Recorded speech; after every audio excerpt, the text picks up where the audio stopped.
ബിജെപിയുടെ വൃത്തികെട്ട രാഷ്ട്രീയം കേരളത്തിൽ വേണ്ടെന്ന് സിപിഎം കേന്ദ്ര കമ്മിറ്റി അംഗം ഇ.പി. ജയരാജൻ. ഇതിനായി മലയാളികൾ ഒറ്റക്കെട്ടായി നിൽക്കണം. വയനാട് ദുരന്തത്തിൽ മലയാളികളെ ആകെ കേന്ദ്ര സർക്കാർ അപമാനിച്ചു. കേരളം അല്പം അഭിവൃദ്ധിപ്പെട്ടു എന്നതിൽ മോദിക്കും ബിജെപിക്കും അസഹിഷ്ണുതയെന്നും ജയരാജൻ പറഞ്ഞു. കണ്ണൂർ ഹെഡ് പോസ്റ്റ് ഓഫീസിലേക്ക് LDF നടത്തിയ മാർച്ച് ഉദ്ഘാടനം ചെയ്യുകയായിരുന്നു ഇ.പി. ബിജെപിക്കെതിരെ കേരളത്തിലെ 3.5 കോടി ജനതയും ഒന്നിച്ചു നിൽക്കേണ്ട സാഹചര്യമാണ് നിലവിലുള്ളതെന്ന് സിപിഎം കേന്ദ്ര കമ്മിറ്റി അംഗം ഇ.പി. ജയരാജൻ പറഞ്ഞു. ബിജെപിയുടെ വൃത്തികെട്ട രാഷ്ട്രീയം കേരളത്തിൽ വേണ്ട.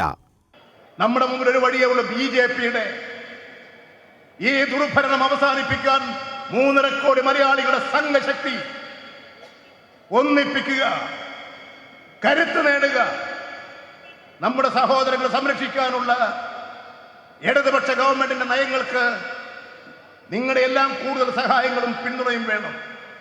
ബിജെപിയുടെ വൃത്തികെട്ട രാഷ്ട്രീയം ഈ കേരളത്തിൽ നടപ്പിലാക്കരുത്. കലാപത്തിന്റെ വിത്ത് എല്ലാ സംസ്ഥാനങ്ങളിലും പാകുകയാണ് ബിജെപി. അസമിൽ ബീഫ് പാടില്ല, രാജസ്ഥാനിലെ അജ്മീരിൽ ക്ഷേത്രം എന്ന് പറഞ്ഞ് തർക്കമുണ്ടാക്കുന്നു. ഇപ്പോൾ ഇന്ത്യയിൽ മുഴുവൻ കലാപത്തിന്റെ വിത്ത് വിതറിക്കൊണ്ടിരിക്കുകയാണ്.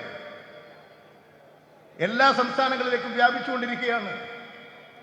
ആസാമിൽ ഇന്നലെ ഒരു നിയമം പാസാക്കിയിട്ടുണ്ട്. ബീഫ് പൂർണ്ണമായും ആ സംസ്ഥാനത്ത് നിരോധിച്ചു.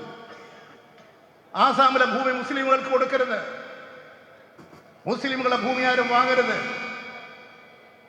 ഇപ്പോഴത് രാജസ്ഥാനിലെ അജ്മീർ,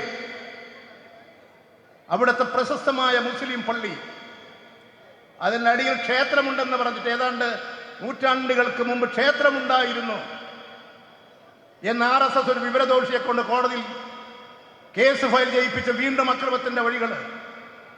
പല സംസ്ഥാനങ്ങളിലും കോൺഗ്രസിന്റെ നിലപാടാണ് ബിജെപിക്ക് സഹായകമാകുന്നത്.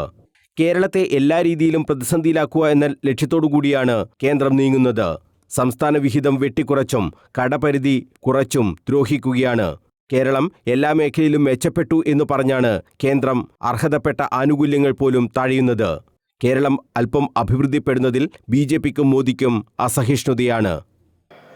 നമ്മുടെ കേരളം അല്പം അഭിവൃദ്ധിപ്പെട്ടു പോയി.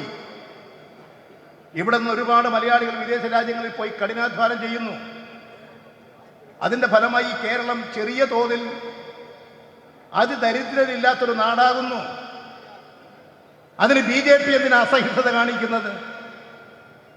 അതിനെന്തിനാ നരേന്ദ്രമോദി അസഹിഷ്ണുത കാണിക്കുന്നത്? അമിത്ഷാ എന്തിനാ അസഹിഷ്ണുത കാണിക്കുന്നത്? ഈ 3.5 കോടി മലയാളികൾ ഇന്ത്യയുടെ ഭാഗമല്ലേ? വയനാട് ദുരന്തത്തെ ദേശീയ ദുരന്തമായി പ്രഖ്യാപിക്കണം. 2600 കോടി രൂപയെങ്കിലും സഹായമായി ലഭിക്കണം. ഇത് കേരളത്തിന്റെ ന്യായമായ ആവശ്യമാണ്. കേരളം ഇത്രയും വലിയ പ്രതിസന്ധിയെ നേരിട്ടിട്ടും ഇവിടുത്തെ മാധ്യമങ്ങളും UDFും ബിജെപിയും കേരളത്തിനൊപ്പമല്ല നിന്നത്. എങ്ങനെ സഹായം മുടക്കാം എന്നാണ് ഇവർ ചിന്തിച്ചത്. ഒരു നിവേദനം കൊടുക്കാൻ പോലും UDFിന്റെയും ബിജെപിയുടെയും MP-മാർ തയ്യാറാകാത്ത സാഹചര്യം കഴിഞ്ഞ ദിവസം മുഖ്യമന്ത്രി വീണ്ടും ആവശ്യപ്പെട്ടപ്പോൾ മാത്രമാണ് ബുധനാഴ്ച നിവേദക സംഘത്തോടൊപ്പം UDF MP-മാർ ചേർന്നത്.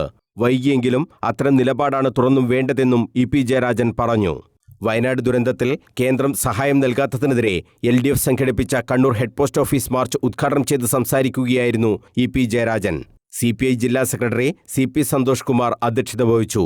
LDF കൺവീനർ N ചന്ദ്രൻ, വിവിധ ഘടകകക്ഷി നേതാക്കളായ CP Murali, Joy Konnakkal, PP Divakaran, MP Murali, KK Jayaprakash തുടങ്ങിയവർ സംസാരിച്ചു.